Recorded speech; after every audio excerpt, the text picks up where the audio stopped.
রাজনৈতিক ময়দানে 1 ইঞ্চি জমি ছাড়তে নারাজ শাসক বিরোধী সব পক্ষই, এবং সেই জায়গাটি দাঁড়িয়ে দেখতে পাচ্ছি আমরা লড়াইয়ের ময়দানে একেবারে দুই মেরুতে শ্বশুর বনাম জামাই।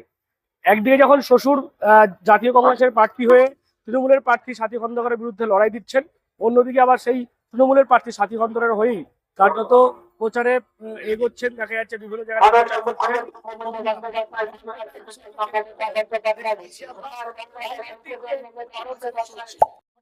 পারিবারিক যে সম্পর্ক সেটা ভালো থাকতে পারে, কিন্তু লড়াইয়ের ময়দানে শ্বশুর এবং জামাই কাউকে কিন্তু কেউ 1 ইঞ্চিও জমি ছাড়। বিতর্কিত প্রশ্ন, আপনি দেখছি জাতীয় কংগ্রেসের প্রার্থী হয়েছেন, আপনার জামাই তৃণমূল কংগ্রেসের প্রার্থী নিয়ে ঘুরছেন, পারিবারিক সম্পর্ক নিশ্চয়ই ভালো, কিন্তু রাজনৈতিক পরিস্থিতি কি কোন দিকে যাচ্ছে? দেখুন, রাজনীতি করেছে, রাজনীতিটা এটা একটা সাংবিধানিক অধিকার, যে যা রাজনীতি করে। আমার জামাই প্রথম থেকেই সে আগে পিটিসিআই করতো, তার পিটিসিআই উঠে যাওয়ার পরে সে তৃণমূল করছে, ছাত্র পরিষদ তৃণমূল থেকেই সে ঢুকে গেছে। এবার তার পথে সে চলছে, তার সাংবিধানিক অধিকার নিয়ে সে চলছে, আমি আমার অধিকার নিয়ে চলছি। সে মমতার উপরে বিশ্বাসী, আমি ইন্দিরা গান্ধীর আদর্শে বিশ্বাসী হয়েছি। যুদ্ধের লড়াই পারিবারিক সম্পর্ক থাকলেও সেখানে দেখা যাচ্ছে আপনার শ্বশুর জাতীয় কংগ্রেসের প্রার্থী, আপনি তার বিপরীতে তৃণমূলের প্রার্থীর হয়ে লড়াই করছেন। রাজনৈতিক লড়াইয়ে তো দেখছি 1 ইঞ্চিও জমি ছাড়ছেন না কাজে। দেখুন, পারিবারিক সম্পর্ক একটা আলাদা একটা জায়গায়, আর রাজনৈতিক সম্পর্ক কিন্তু একটা আলাদা ব্যাপার। প্রথম ব্যাপার বলছি, জাতীয় কংগ্রেসের প্রার্থী অ্যাডভোকেট আবু আব্বাস উদ্দিন, তিনি আমার শ্বশুর মশাই, আমার ওয়াইফের বাবা। এটা আমার পারিবারিক সম্পর্ক, এবং তিনি 50 বছর ধরে কংগ্রেস করছেন, আর আমার তো বয়স মাত্র 43।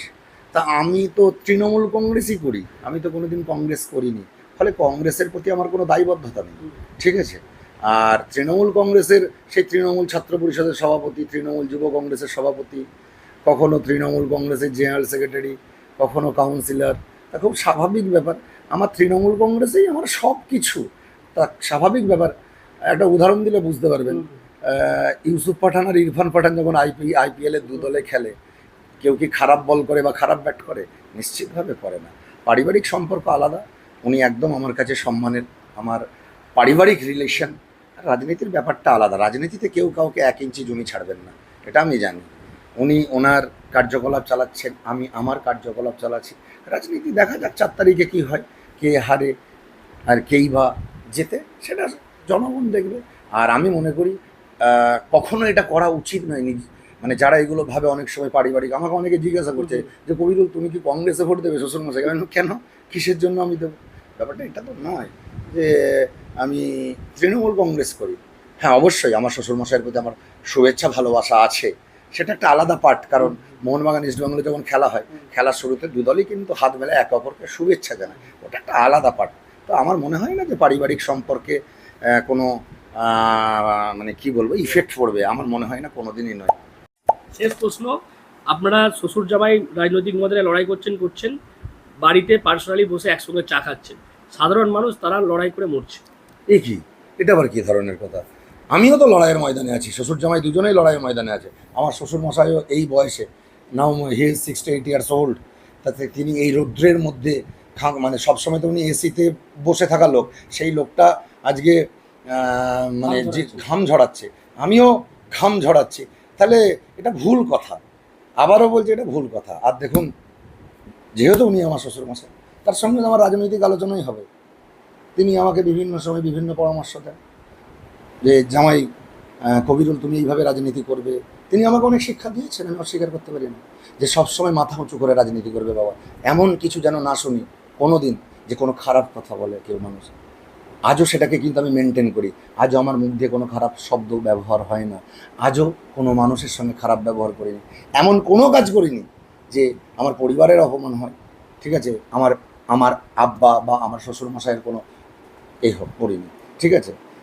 জাতীয় কংগ্রেস থেকে তৃণমূলের জন্ম হয়েছে, যদি তৃণমূল যেমন বিজেপি বলছে যে তারা ক্ষমতায় চলে আসবে, বা যদি জাতীয় কংগ্রেস আবার ভালো ফল করে, আবার কি আপনি তৃণমূল ছেড়ে জাতীয় কংগ্রেসে চলে যাবেন? দেখুন, আমি দলবদল হতে চাই না, আমি তৃণমূলটা প্রথম থেকে করছি, আর তৃণমূল কংগ্রেসেই আমার রাজনৈতিক উত্থান, আমি তৃণমূল কংগ্রেস করতে চাই। পারিবারিক রিলেশন একটা আলাদা পার্টি, নিয়ে কোনো কথা নেই, ঠিক আছে। আর জাতীয় কংগ্রেস আর তৃণমূল কংগ্রেস অনেকটা কাছাকাছি, এটা আমরা অস্বীকার করতে পারি না, কিন্তু তারপরও ময়দানে আমরা আলাদা লড়াই করছি। এই লড়াই ময়দানে 100% থাকবে এবং সম্মুখ সমরে থাকবে, 1 ইঞ্চি কাউকে জায়গা ছাড়া নেই। জাতীয় কংগ্রেসের প্রার্থী আব্বাস উদ্দিন তিনি যেমন প্রচার করছেন, তেমন কিন্তু দেখা যাচ্ছে আজকে খন্দকার তৃণমূল প্রার্থীর হয়ে প্রচার করে চলেছেন ফখরুল আলম। এবং এই যে দেখা যাচ্ছে রাজনীতির ময়দান বা ভোট যে পরিস্থিতি, সেখানে একটা সরবরাহ রাজনীতি, সেই জায়গাতেই কিন্তু দেখা যাচ্ছে এই বেনজির সংঘাত, সেই একদিকে পারিবারিক যে সম্পর্ক সেটাকে বজায় রেখে, অন্যদিকে কিন্তু রাজনৈতিক ময়দানে লড়াইয়ে রয়েছে একেবারে ওই শ্বশুর এবং জামাই। পারিবারিক সম্পর্ক মানে তৃণমূলের যিনি প্রার্থী হয়েছেন তার হয়ে লড়ছে কবিরুল জামাই, আর আবার কংগ্রেসের প্রার্থী হয়েছে শ্বশুর আব্বাস উদ্দিন। মানে কিভাবে দেখছেন ব্যাপারটা? মোটামুটি আমার কাছে বলার কথা হচ্ছে যে একসঙ্গে শ্বশুর জামাই চা খাচ্ছে বাড়িতে, জামাই খাতির করছে জামাইকে ডেকে নিয়ে, এখানে রাজনীতিতে কি বলা বোঝানো যাবে না যে কি হচ্ছে এটা। এই রাজনীতির ময়দানে একটা পারিবারিক সম্পর্ক দেখা যাচ্ছে, যিনি শ্বশুর তিনি কংগ্রেসের প্রার্থী হয়েছেন, আবার জামাই ডানকুনি পৌরসভার কাউন্সিলর তৃণমূলের। মানে এই লড়াইটা তোমরা সাধারণ মানুষ কিভাবে দেখছো? ওইটা আমাকে না বললেই ভালো। I am sorry, I am extremely sorry.